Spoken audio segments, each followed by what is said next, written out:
Assalamualaikum warahmatullahi wabarakatuh. Kami dari kelompok 1 akan membahas tentang struktur pasar modal Indonesia. Sebelumnya, saya akan memperkenalkan diri dulu. Nama saya Aul Azharaina Effendi, dan teman saya ada Selvi Rifayatun, Rita Hadiati, dan Eva Komaria. Langsung saja ke pembahasan.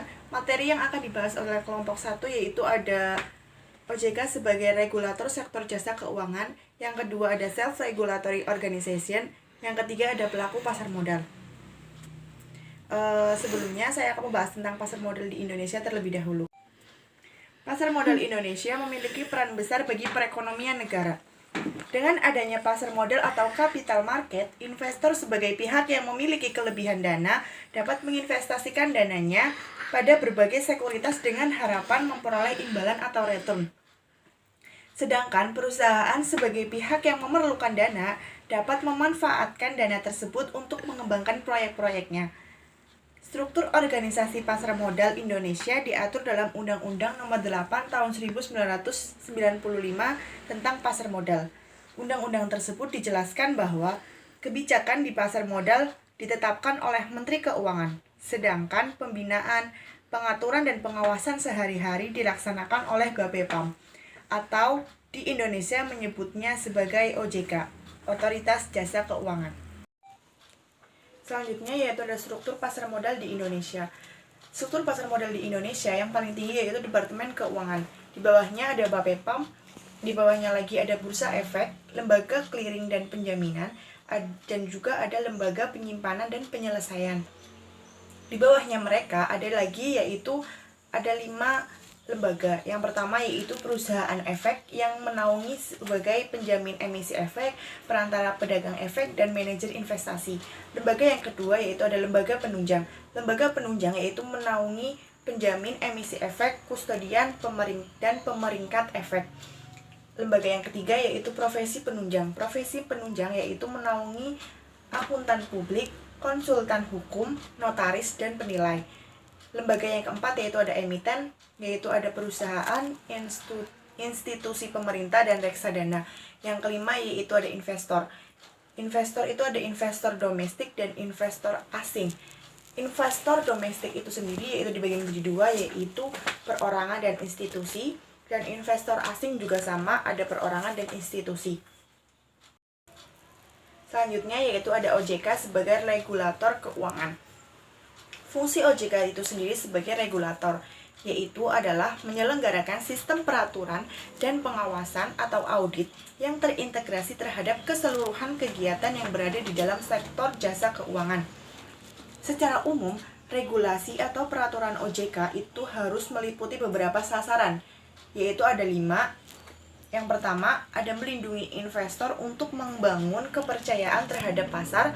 Yang kedua, ada memastikan bahwa pasar yang terbentuk adalah pasar yang fair, efisien, dan transparan. Yang ketiga, yaitu ada mengurangi resiko sistemik. Yang keempat, ada melindungi lembaga keuangan dari penyalahgunaan atau malpraktek dari konsumen seperti money laundering. Yang kelima yaitu ada menjaga kepercayaan konsumen dalam sistem. Baik, selanjutnya saya akan melanjutkan bahwa regulator beroperasi menggunakan kebijakan. Kebijakan yang dihasilkan ini dibuat melalui suatu riset dan kajian. Otoritas harus memiliki paling tidak itu 3 kewenangan atau kebijakan, misalnya dalam pemberian izin atau power to license, kemudian dalam mengatur power to regulate, dan dalam penegakan hukum sendiri atau power to enforce section. OJK akan menjadi satu-satunya regulator di bidang jasa keuangan. Itu artinya ada kemungkinan fungsi pengawasan lembaga yang bergerak di bidang jasa keuangan dan pasar modal akan dikoordinir di bawah satu atap OJK tersebut. Jadi kepercayaan dari konsumen dan investor ini akan terbentuk apabila sebuah struktur regulasinya ini sudah dapat mengontrol, minimal itu sudah mengurangi penyalahgunaan dalam suatu pasar. Nah, misalnya seperti penyalahgunaan insider trading atau misalnya money laundering dan kejahatan-kejahatan keuangan lainnya. Selanjutnya, self-regulatory organization atau disingkat dengan SOR.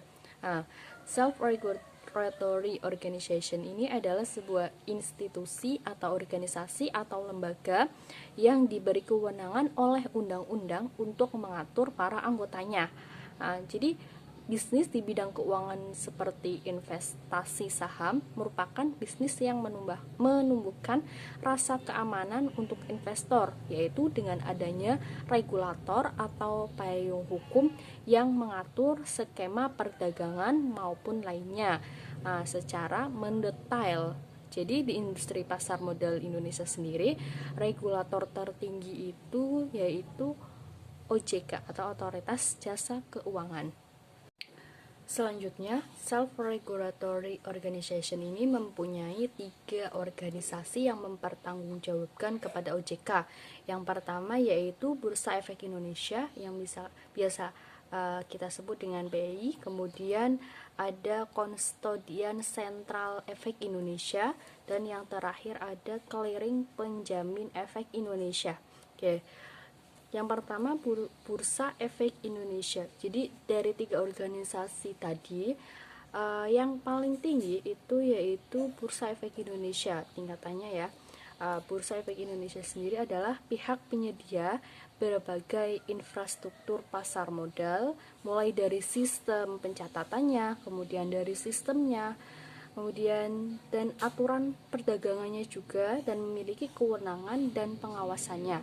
Nah, dari pencatatan dan pertanggungjawaban dimaksud adalah semua efek di pasar modal, mulai dari saham, obligasi koperasi, kemudian obligasi negara, kemudian kontrak investasi kolektif atau KIK, efek berakun aset atau EBI, dan lain sebagainya. Nah, pemegang saham di BEI ini adalah perusahaan sekuritas yang termasuk sebagai anggota bursa atau AB. Nah, saat ini jumlah anggota bursa yang tercatat di BEI atau Bursa Efek Indonesia sendiri ada 111 perusahaan yang sudah tercatat. Selanjutnya, yang kedua ada Kustodian Sentral Efek Indonesia. Kustodian Sentral Efek Indonesia adalah sebuah lembaga penyelesaian dan penyimpanan atau LPP di pasar modal Indonesia yang didirikan pada tanggal 23 Desember 1997.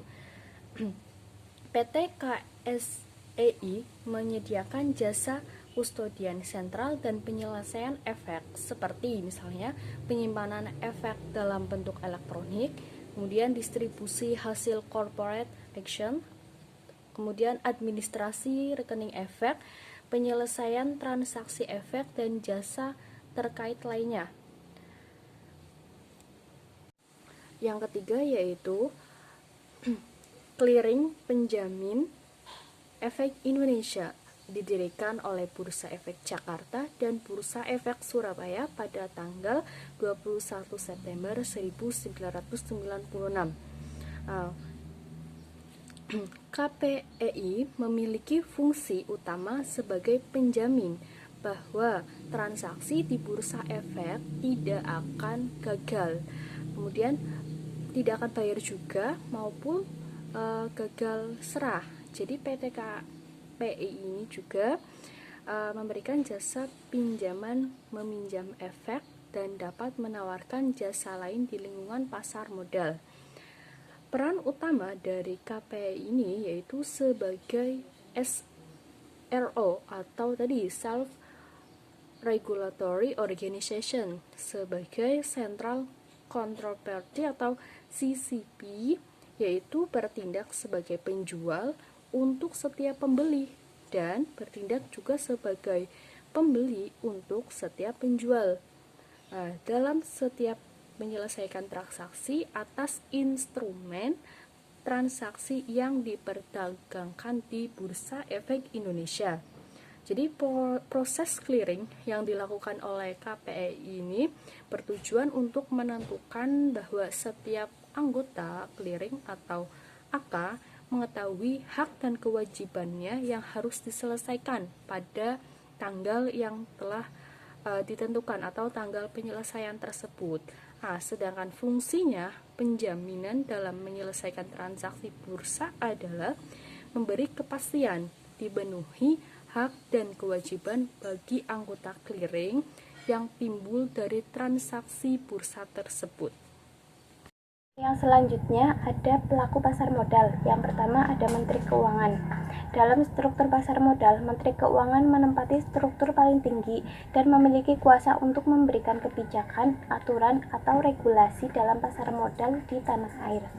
Keputusan Menteri Keuangan akan sangat menentukan pasar modal di suatu negara dapat berjalan dengan baik atau tidak. Hal ini menjadikan posisi Menteri Keuangan sangat strategis dalam pasar modal di tanah air. Untuk jabatan Menteri Keuangan biasanya dipegang oleh seseorang yang mempunyai integritas dan kapabilitas yang baik, sehingga berdampak pada pergerakan pasar modal yang positif. Kedua, ada Badan Pengawas Pasar Modal dan Lembaga Keuangan.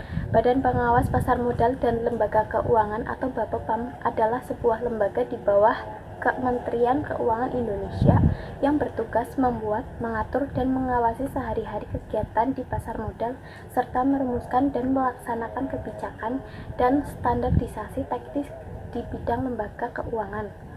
Fungsinya untuk melakukan pembinaan, pengaturan, dan pengawasan dalam kegiatan sehari-hari dalam pasar modal.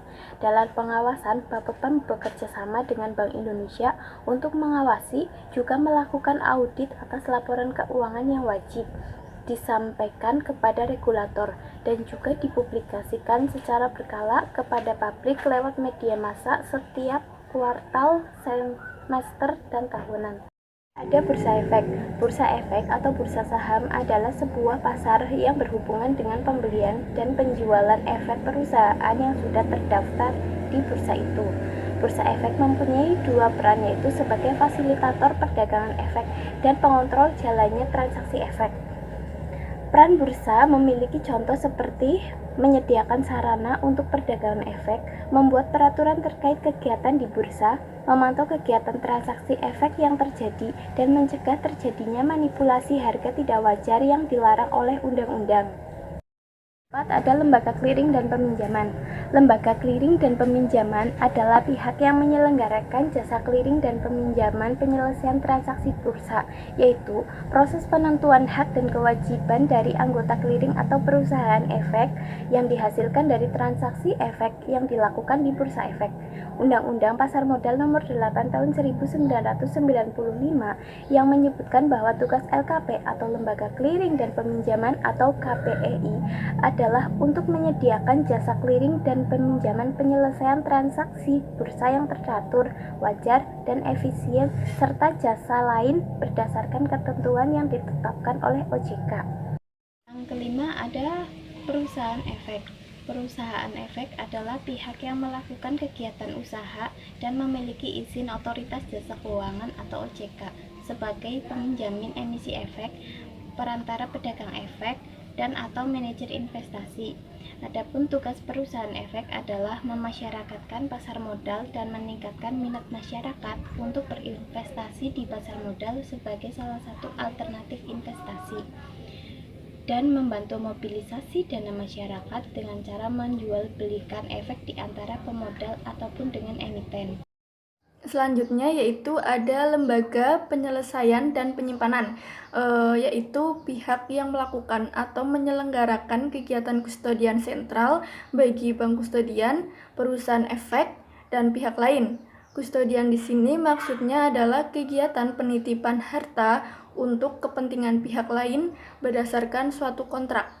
Saat ini lembaga penyimpanan dan penyelesaian dilakukan oleh PT Kustodian Sentral Efek Indonesia atau PT KSEI.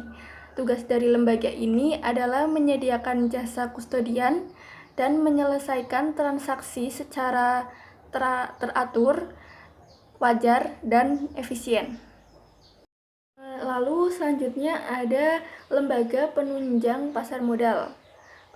Adalah lembaga atau institusi penunjang yang turut serta mendukung dalam pengoperasian pasar modal.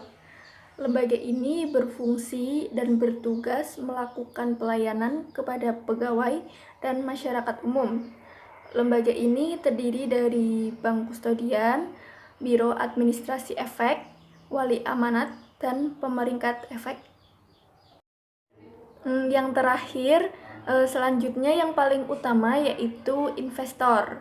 Pelaku pasar modal inilah yang aktif melakukan kegiatan di bursa efek, mulai dari membeli saham hingga menjual surat-surat berharga lainnya. Sekian pemaparan materi dari kelompok 1. Apabila ada yang perlu ditanyakan, bisa ditanyakan. Kurang lebihnya mohon maaf. Wassalamualaikum warahmatullahi wabarakatuh.